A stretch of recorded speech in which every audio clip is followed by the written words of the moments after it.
যাকে ভজলে পরে আমরা রাধারানীও পাবো, আবার গোবিন্দ পাবো।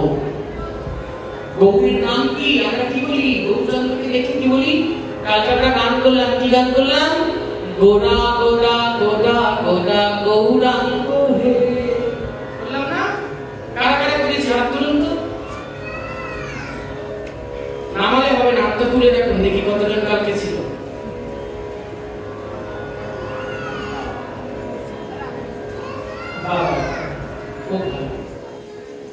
কি বলেছি?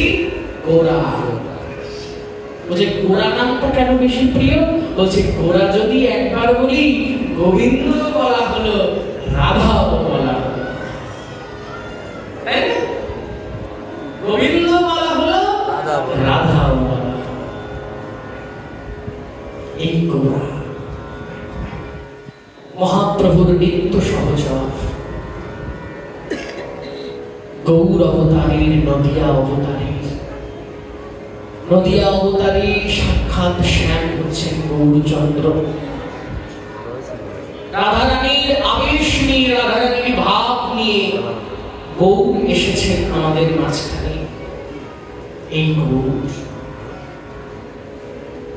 যখন কেঁদে কেঁদে গৌর গম্ভীরার মাঝখানে অবলোকন করছেন কৃষ্ণচন্দ্রের লীলা, এই বইটার মধ্যে অনন্ত দাস পণ্ডিতজির এই বইটায় আমরা খুব কৃতজ্ঞতার কাছে। এইখানে আমি ছবিগুলো একটু দেখাই, তাহলে বুঝতে পারবেন। ক্যামেরাগুলো একটু জুম করলে ভালো হয়। এই হচ্ছে গৌরীর সেই দশা। সেখানে গৌর একবারও কৃষ্ণ নয়, বিশ্বম্ভর নয়, নিমাই নয়। এখানে কি বলছে? পরিধি শ্রীমৎ মহাপ্রভুর পূর্ণাকৃতি অনুভব, মানে গোবিন্দকে ভাবতে ভাবতে রাধারানী যে মহাদশায় পরিণত হয়েছিলেন, মহাদশায় পরিগণিত হয়েছিলেন, সেই দশা। শুধু এটা নয়, আরেকটা আছে। এই দেখুন আরেকটি দশা। এই দশায় দেখতে পাবেন মহাপ্রভুর প্রত্যেকটি শরীরের হাড় থেকে প্রত্যেকটি হাড়, এই যে বিঘা বলে না, আপনারা বিঘা বলে একটা মাপ দেখবেন, 1 বিঘা 3 বিঘা, তাই তো? এটাকে শাস্ত্র বলছেন বিতস্তি পরিমাণ। কি পরিমাণ? আবার ধরে বিতস্তি, বলছে বিতস্তি পরিমাণে প্রত্যেকটা হাড় থেকে একটা হাড় সরে গিয়েছে। এই হচ্ছে সেই অবস্থা। আরো চিত্রপট রয়েছে, আরেকটা এই হচ্ছে গম্ভীরার মধ্যে চিত্রপট। শরৎ দামোদর আর রায় রামানন্দ পিছনে দাঁড়িয়ে রয়েছেন, আর রাধারানী যেমন করে গোবিন্দকে ভেবে ডাকতেন, গোবিন্দকে ভাবতেন, তেমন করে গম্ভীরার মাঝখানে অন্ধকার দেয়ালের মধ্যে কৃষ্ণ, কৃষ্ণ মানে কালো, আর এই কালো দেয়ালের মধ্যে কৃষ্ণকে অনুভব করতে গিয়ে সেই কালো দেয়ালের মধ্যে নিজের মুখটা ঘুষেছিলেন গৌরচন্দ্র। এই সমস্ত মুখ হাত পা ক্ষত বিক্ষত হয়ে গিয়েছিল। এই সময় স্বরূপ দামোদর দাঁড়িয়ে দাঁড়িয়ে সেই মহাভাব দর্শন করছেন, মহাভাব দর্শন করছেন। আর রাধারানীর কথা মনে করছে স্বরূপ দামোদরের, কারণ এই স্বরূপ দামোদর হচ্ছেন ব্রজের সেই ললিতা সখী, যে ললিতা সখী রাধা গোবিন্দের সমস্ত লীলার সহচরী, যে ললিতা সখী রাধা গোবিন্দের সেই প্রেমলীলা আস্বাদনে সক্ষম, সেই ললিতা সখীর আবেশ স্বরূপ দামোদরের কর্চা। কর্চা মানে হচ্ছে ডাইনি। কর্চা মানে কি? ডাইনি। সেই কর্চার মধ্যে স্বরূপ দামোদর একটা শ্লোক লিখলেন। কি শ্লোক? বলছেন মহাপ্রভু কেন এসেছেন, মহাপ্রভু কেন আমাদের মধ্যে গেলেন, তার প্রধান এবং সেই মহা ঘোষণা স্বরূপ দামোদর আমাদের কাছে দিলেন। কি বলছেন? বলছেন শ্রী রাধায় প্রণয় মহিমা কীর্তিষ্ক বা নৈবা সাধ্য যেনাদ্ভূত মধুরিমা ঈদৃশোবা মুদীয় সৌখ্যং চাস্য মদ অনুভবতঃ ঈদৃশং বেতি লোভাৎ তদ ভাবার্থ্য সমজনে সচি গর্ভ সিন্ধৌ হরিন্দু। কিছুই বুঝলেন না। কালকে যখন বাড়ি যাচ্ছি আমাকে এখানে একজন দাদা আমার খুব স্নেহ করে, কিন্তু ঠিক একটা কথা বলছি, দাদা আপনি ভারত থেকে এসেছেন, এত কঠিন কঠিন শ্লোক বলে, তার চেয়ে মনে হয় ভালো করে বাংলায় বললে ভালো হয়। আমি তাকে বললাম হ্যাঁ বাংলায় বললে হয়তো তোমরা বুঝতে পারো। তিনি কি আছেন পাঠে? আছেন পাঠে? এসেছেন আজকে তিনি?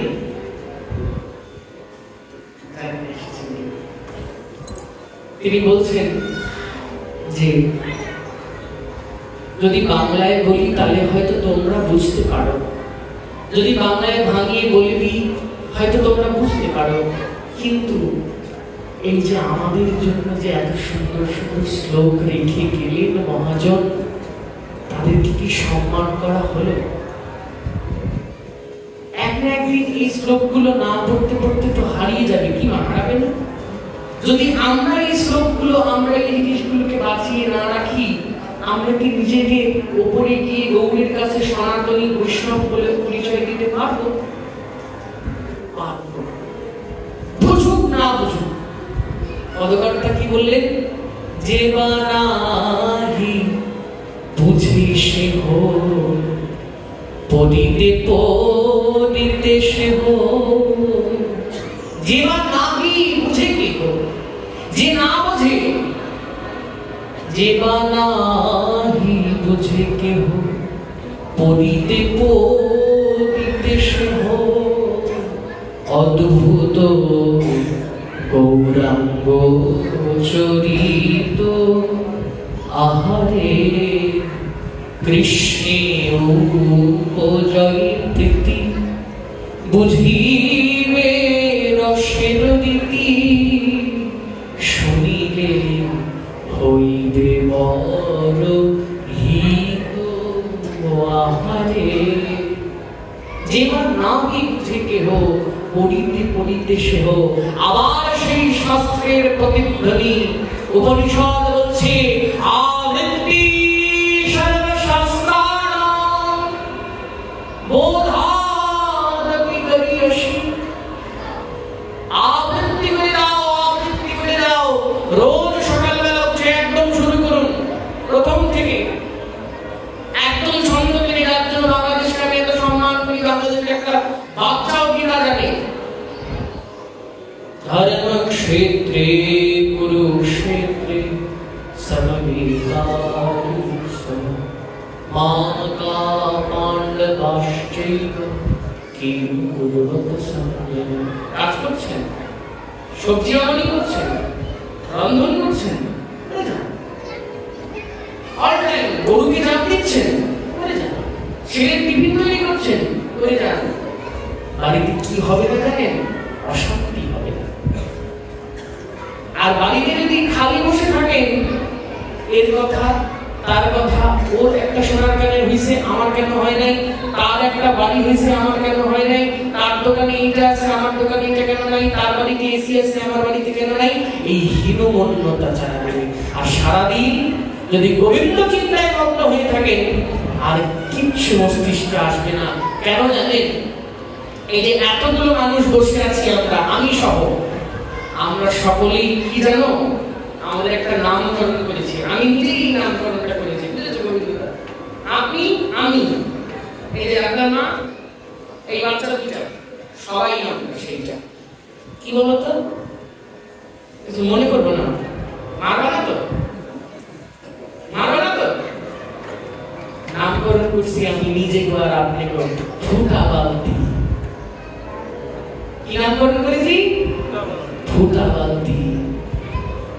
যতই শুনি, যতই বলি, কাজ তো করতে পারি না।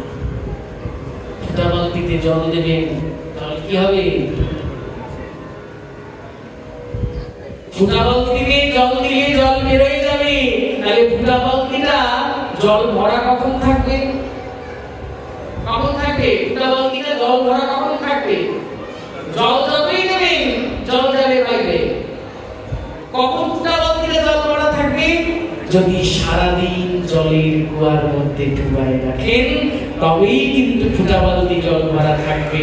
এই জন্য সারাদিন একবার করে ওই মির্গিরুগি যেমন ওঠে না, মির্গিরুগি তেমন করে রান্না করতে করতে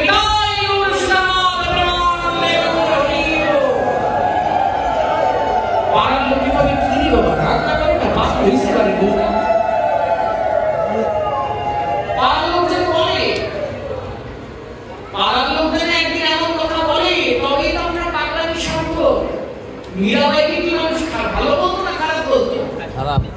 মীরাবাইকে কি বলতো? বলতো ঘরের কুলবধূ দেখো পাগল হয়েছে, কৃষ্ণ কৃষ্ণ করে, গিরিধারি করে, ওর আছে বাড়িতে আর বাইরে যায় মুক্তি নিয়ে করে। আর এখন সেই মীরাবাই সর্বজন শ্রদ্ধেয় কবি গুরু নানক, রামানুজ, এরা কি ভালো ছিল?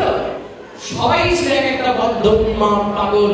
রামপ্রসাদ, শ্রীরামকৃষ্ণ পরমহংস, তারা কি ছিল? ভালো ছিল? বদ্ধ উন্মাদ ছিল। মা গান শুনলেন কি করতেন? মা তুই খা, এটা পাগলের লক্ষণ না। এর লক্ষণ কেন করতেন? তৎকালীন সমাজ মেনে নিতে পারেনি, কিন্তু আদতে আত্মা আর পরমাত্মার মধ্যে কোনো ভেদ নাই। মা তুই পরমাত্মা, আমি হচ্ছি আত্মা, তুইও যা আমিও তাই, আমিও তোর অংশ, তুই খেলেও যা আমি খেলেও তা। সন্তান যদি খায় তাহলে মায়ের পেট ভরে, মা তুই খাবি না, না করছিস, হ্যাঁ আমি খাই। এই ছিল ঠাকুরের ভাব। তারা কি ভালো ছিল না পাগল ছিল? পাগল ছিল। আদতে যদি পাগল হতে পারেন তবেই কৃষ্ণ প্রাপ্তি সম্ভব। স্বরূপ দামোদর বলছেন, শ্রী রাধায় প্রণয় মহিমা কীর্তি শোকাবিপা শব্দ যে নাদভূত মধুরিমা কীর্তি শোভা মদিয় সৌখ্যম চাস্য মদন ভবতু। এক এক করে বলে যাচ্ছে। মানে বলছেন রাধা রানীর প্রণয়টা কেমন? শ্রী রাধায় প্রণয় মহিমা কীদৃশ বানৈবা শক্তি জেনাদ মধুরিমা জেনাদ ভূত মধুরিমা। বলছেন রাধা রানীর প্রেমটা কেমন, রাধা রানীর প্রণয়টা কেমন, রাধা রানীর প্রণয়ের মহিমাটা কেমন, রাধা রানীর প্রেমের আস্বাদনটা কেমন, রাধা রানীর প্রেমের আস্বাদনের মধুরতা কেমন, রাধা রানীর প্রেম আস্বাদন করে সুখটা কেমন। কতগুলো জিনিস ভাবুন, তিনটে জিনিস। রাধা রানীর প্রেমটা কেমন, রাধা রানীর প্রেমের আস্বাদনটা কেমন, আর রাধা রানীর প্রেম আস্বাদন করে সুখটা কেমন। এই হলো তিন বাঞ্ছা। কি বাঞ্ছা? তিন বাঞ্ছা। কি বাঞ্ছা? আবার তো হুজুরের মতো পাওয়া লাগবে, পাওয়া লাগবে না বলবেন জোরে। কি বাঞ্ছা? তিন বাঞ্ছা। এই হলো তিন বাঞ্ছা। কি কি? রাধা রানীর প্রেমটা কেমন, রাধা রানীর প্রেমের আস্বাদনটা কেমন, রাধা রানীর প্রেমের আস্বাদনের সুখটা কেমন। এই তিন বাঞ্ছাকে সাক্ষাৎ প্রতিপাদ্য করে কে নেমে এলেন? গৌর হরি। কি বলছেন? সাক্ষাৎ মদন ভবতু সচি গর্ভ সিন্ধু বরেন্দু তদ্ভাবাঢ্য সমজনী সচি গর্ভ সিন্ধু হরেন্দু। এই প্রসঙ্গে একটি গান মনে পড়ে, আবার একটু সকলে মিলে গাই। পদকর্তা বলছেন কেন যেন এসেছে, গৌরকে গৌরকে, বলছে গৌর হচ্ছেন সেই কৃষ্ণচন্দ্র। কিন্তু এখানে আরেকটু ভাগ হয়ে গেছে, কৃষ্ণচন্দ্র হলে কি হবে, কৃষ্ণচন্দ্র হয়েও তার মধ্যে রাধারানীর ভাব আছে। এসেছে ব্রজের বাঁকা, এসেছে ব্রজের বাঁকা, এসেছে ব্রজের বাঁকা, কালো সদা দিয়ায় তোদেরই সোনার নদিয়া। এসেছে ব্রজের বাঁকা, এসেছে ব্রজের বাঁকা, কালো সদা দিয়ায়, এসেছে ব্রজের বাঁকা, কালো সদা দিয়ায় তোদেরই সোনার নদিয়া, তোদেরই সোনার নদিয়া। এসেছে ব্রজের বাঁকা, কালো সদা দিয়ায় তোদেরই সোনার নদিয়া, তোদেরই সোনার নদিয়া, তোদেরই সোনার নদিয়া। এখন কি হয়েছে, রং ফিরেছে, ঢং ফিরেছে, কি হয়েছে,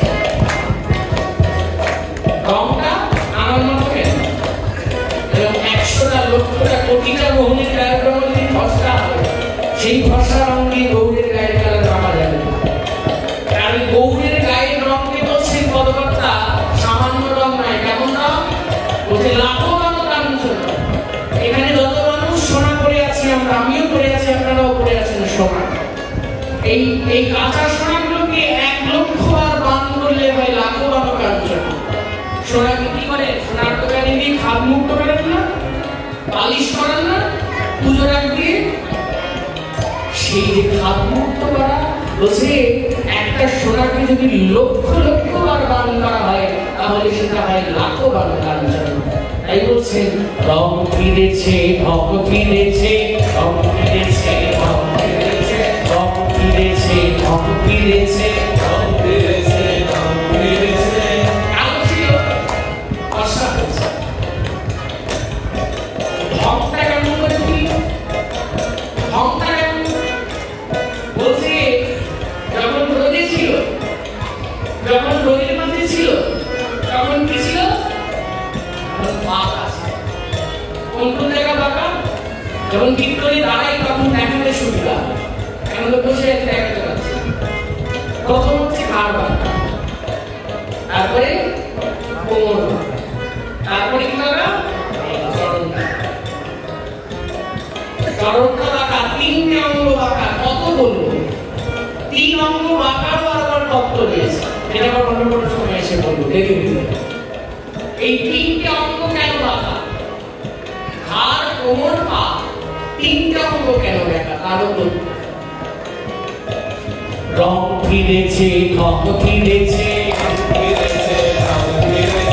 কালো এখন চেনা যায়, কালো এখন চেনা যায় তোদেরই সোনার নদিয়া,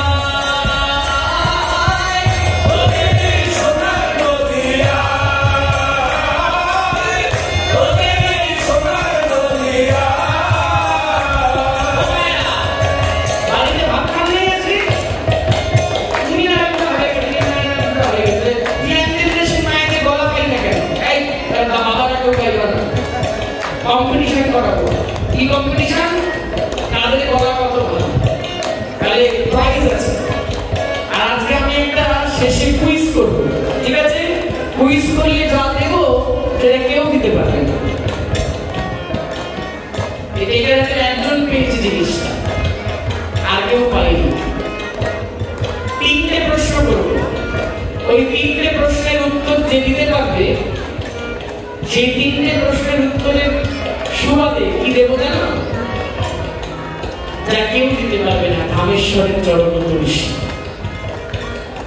ধামেশ্বরের চরণ তুলসী হলো সবাইকে, যারা উত্তর দিতে পারে। এই কুইজটা সবার শেষে করবো আজকে মাঠের পর। যারা উত্তর দিতে পারবে তারা ধামেশ্বরের চরণদর্শী পাবে, আমাদের নবদ্বীপের ধামেশ্বরের চরণদর্শী। বলছেন এই যে বাবা এসেছে ব্রজের বাবা কালো সখা দেখি বাবার আছো মায়েরা তোদের এই সোনার নদিয়া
সেই ব্রজের ভাবের খেলা ব্রজের রসের খেলা সেই ব্রজের ভাবের খেলা সেই ব্রজের রসের খেলা সেই ব্রজের ভাবের খেলা খেলতে এসেছে ভাই এসেছে ব্রজের বাঁকা এসেছে ব্রজের বাঁকা কালো সখা দুনিয়ায় তোদের সোনার নদিয়া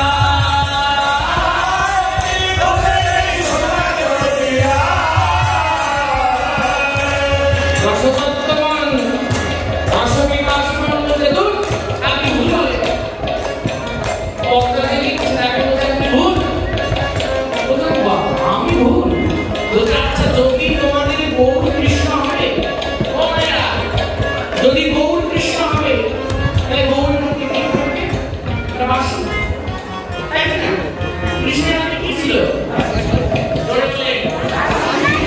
তাই গৌরের হাতে বাসি থাকবে তাই তো যদি গৌর কৃষ্ণ গৌরের হাতে বাসি থাকবে পদকর্তা বলছেন বাসিটা নাই কেন নাই প্রেমেতে ঋণী হয়েছে প্রেমেতে ঋণী হয়েছে একসাথে হাততালি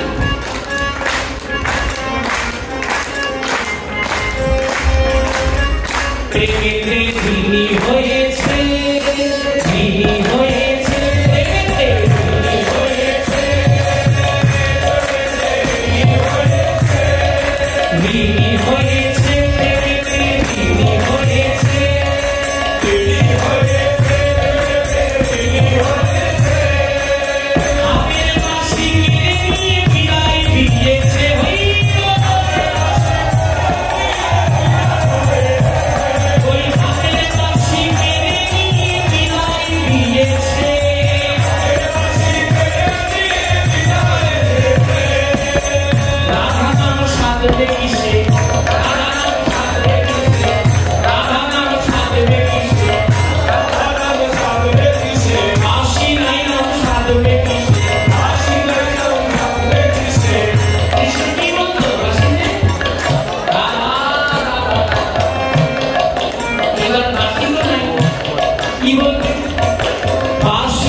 বিশ্বরূপে কয় রাধার বিশ্বরূপে কয় কি কয় রাই অঙ্গে সঙ্গমে রঙ্গ করা নয় রাই অঙ্গে সঙ্গমে রঙ্গ করা নয় ও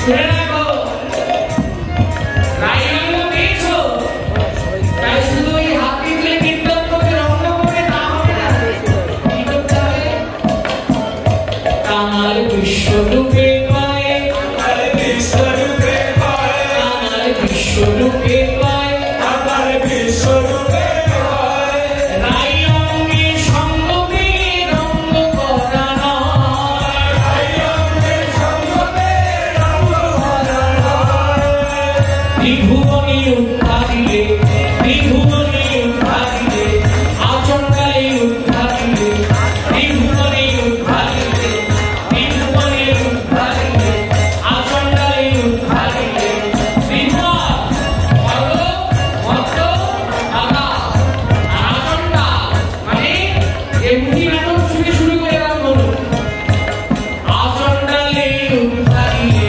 আচণ্ডালে উদ্ধারিলে ত্রিভুবন উদ্ধারিলে ত্রিভুবন উদ্ধারিলে কবে খালাস দিকে দাঁড় তোদের এই সোনার নদীরা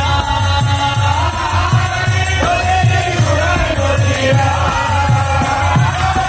তোদের এই সোনার নদীরা এসেছে তোদের লঙ্কা এসেছে তোদের মাতা কালো সকালে ঘুরে আয় তোদের এই সোনার নদীরা তোদের এই সোনার নদীরা